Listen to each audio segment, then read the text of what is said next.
Salam alaikum, kif halek, kaifakum shlonik, merhaba, konnichiwa, ni hao, namaste, privyet, bonjour, buongiorno, saludos, hola dag haj berev, yak shemash, je suis Ali, Anna Alex. I am the CEO of Orca Oshi Capital Management. Shout out to my partner Rani, BTS. And ladies and gents, it is March Madness. Hence why I am decked out in the colors I am. But nonetheless, the maddening part about March, of course, is going to be the Federal Reserve rate hikes. I conjure a 0.5. Nonetheless, I'm also someone who will conjure the Federal Reserve could arguably do anything they want in this time period because so many people are hyper-focused on NCAA March Madness, where if honestly they went a full percentage point, what percentage of Americans do we think would actually cognitively even know? Slim enough? Okay. FYI, I do have notations right here because with my pervasive ADHD, I do want to make things make sense and have such a pattern of linear data. Granted, my notes, it just work with me. Non depende fis in decentis preach, je suis désolé, anamoreda, anamoshaba. I'm sorry, just know that I love you. And for those who are coming at me that are women on LinkedIn accusing me of, I don't even know what, truthfully, but wrong girl, okay? So we can start with America. I don't even have words. We are over $1 trillion in credit card debt. Apparently 45% of people in my age bracket are using credit cards for emergencies. Yikes. Steve Jobs to no jobs. Freedom to free stuff was not a winning message as we're seeing. With 211,000 first-time unemployment jobless claims this week. Notice the magic numbers have stayed in the 190s, kinda, until they didn't. I'm not sure how they get them, but one thing I find interesting, I've not heard anyone speak on, so I'm going to speak on it.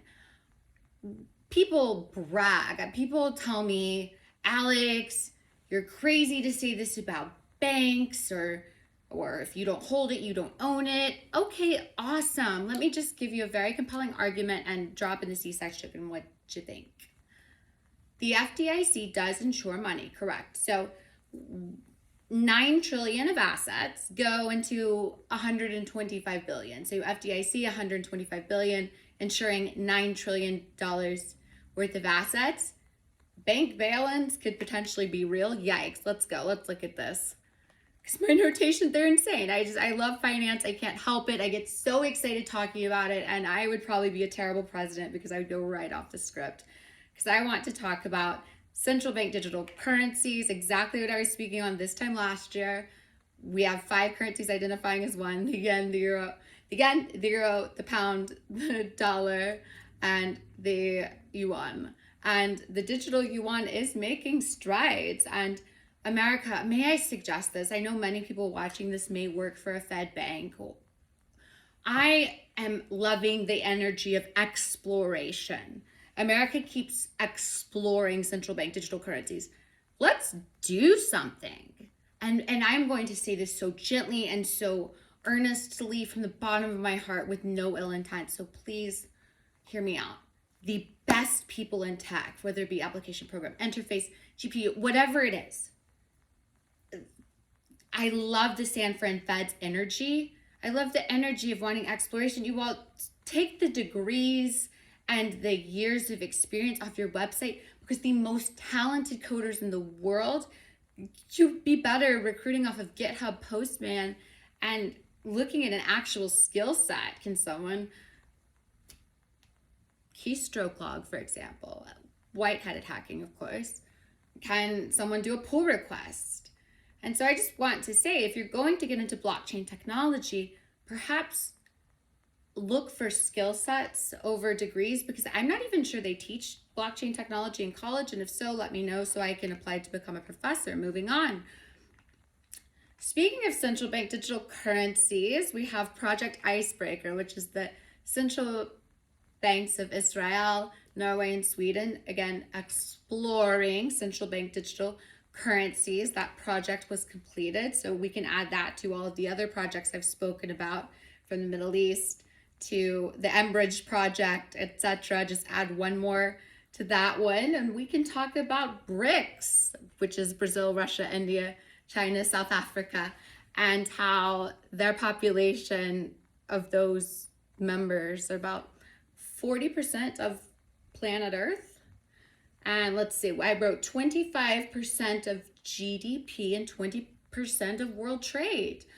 Modern day Mao is very serious, by the way. The House Committee, and I spoke about a war in Taiwan last time and how easy it is to predict, or potentially semiconductor materials, look at Ukraine, etc.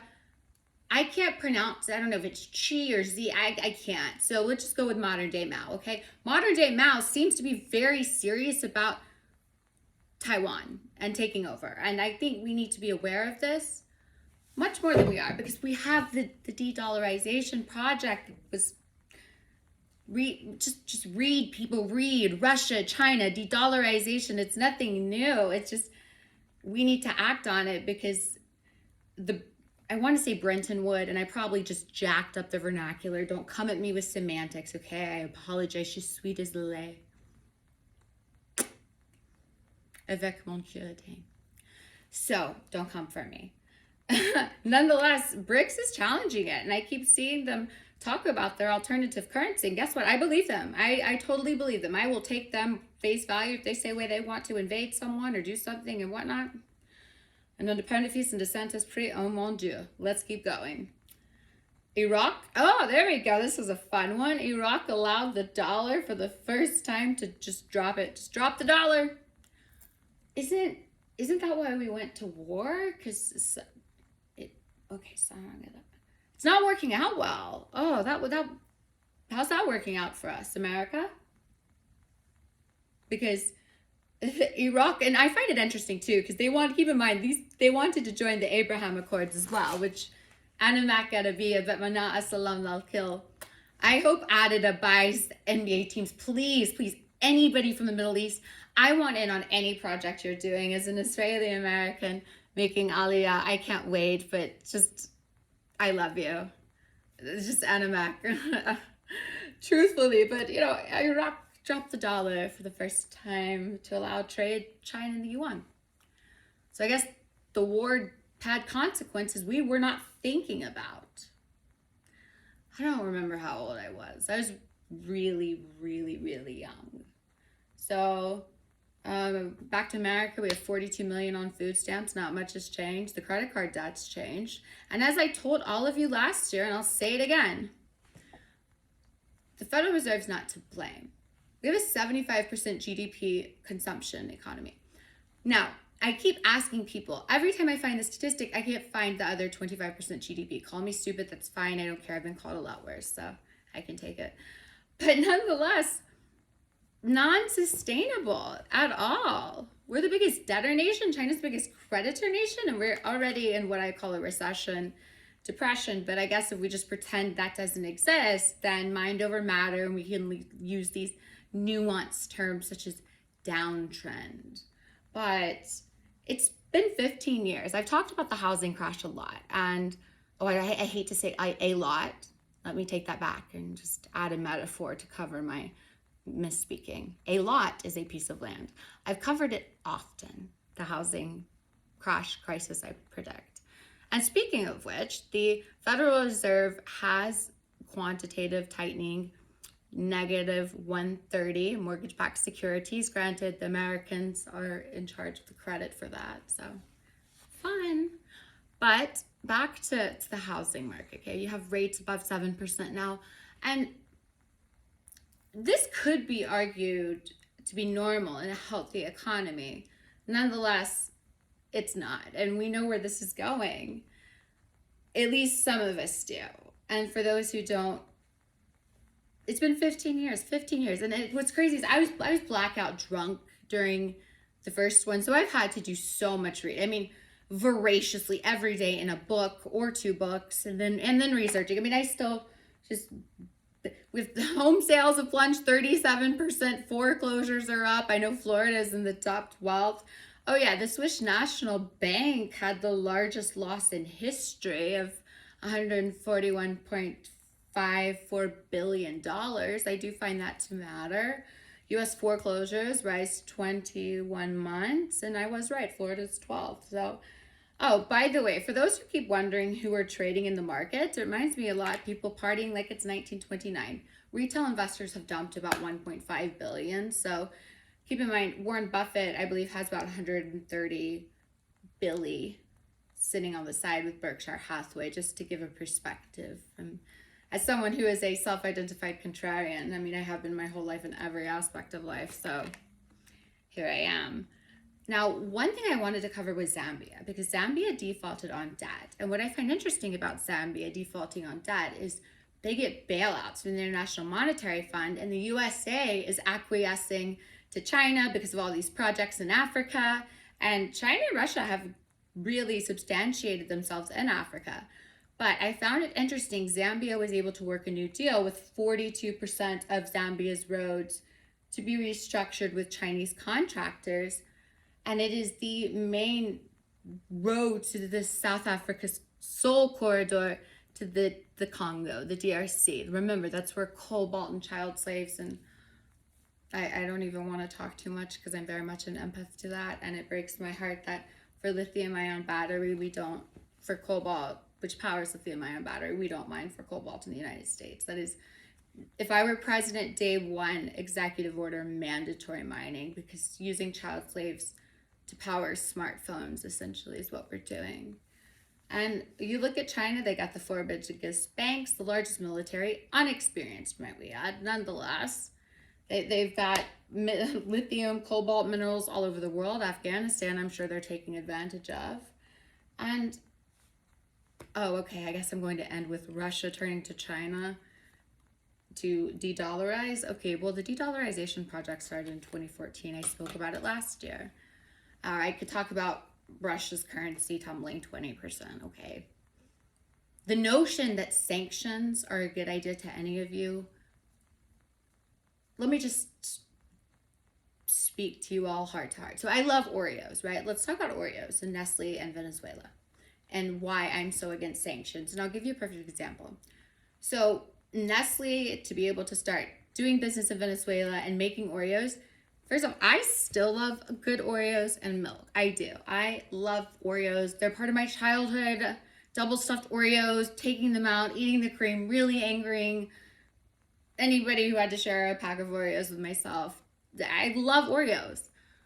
But for us to simply say, hey, you know what, we don't agree with what you're doing, so we're going to take your way of life from you, would be a lot like another country doing that to us, except taking, I don't know, In-N-Out and Chick-fil-A.